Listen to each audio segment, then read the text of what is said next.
नमस्कार दोस्तों।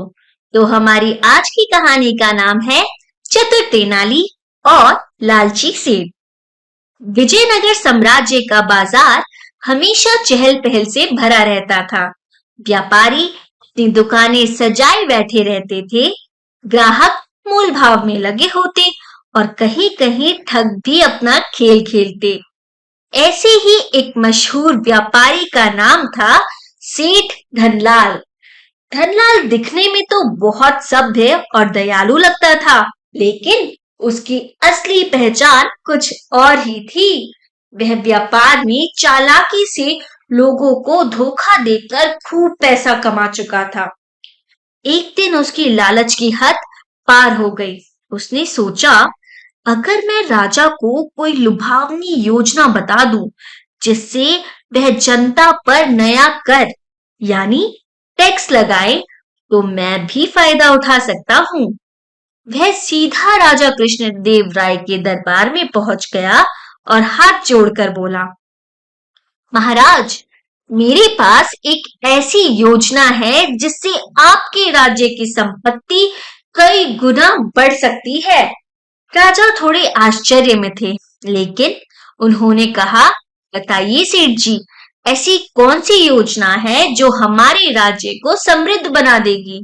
सेठ मुस्कुराया और बोला, महाराज, अगर हम हर व्यापारी और नागरिक पर एक विशेष कर लगा दे जिससे राज्य को ज्यादा आय मिले, तो हम सब अमीर बन सकते हैं। राजा इस योजना को सुनकर सोच में पड़ गए। यह सच में एक दिलचस्प विचार था, लेकिन क्या यह जनता के लिए अच्छा था? राजा ने तुरंत अपने चतुर मंत्री तेनालीराम की ओर देखा। तेनालीराम ने मुस्कुराते हुए कहा, महाराज, इस योजना को परखने का एक ही तरीका है। अगर सेठ जी खुद इस योजना में विश्वास रखते हैं, तो इन्हें ही सबसे पहले कर अदा करना चाहिए। अगले दिन तेनालीराम खुद सेठ धनलाल की दुकान पर पहुंचे। उन्होंने गंभीर स्वर में कहा, सेठ जी, आपने जो योजना बताई है वह सच में अद्भुत है, लेकिन एक छोटी सी समस्या है। अगर यह योजना इतनी फायदेमंद है, तो आपको खुद से इसकी शुरुआत करनी होगी।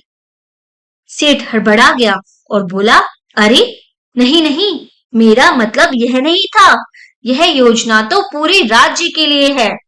तेनालीराम मुस्कुराए और बोले, अगर यह राज्य के लिए अच्छी है, तो आप जैसे अमीर लोगों को तो सबसे पहले इसमें योगदान देना चाहिए। चलिए, खाजा जी को बुलाते हैं और अभी आपका सारा धन राज्य के नाम कर देते हैं।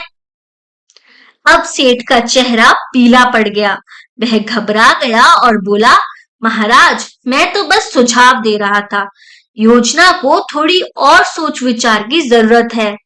राजा कृष्णदेव राय को अब सेठ की चाल समझ आ गई। उन्होंने तुरंत आदेश दिया, यह योजना लागू नहीं की जाएगी। जनता पर बिना वजह कर नहीं लगाया जाएगा। सेठ धनलाल की साजिश नाकाम हो गई और वह शर्मिंदा होकर बाहर चला गया।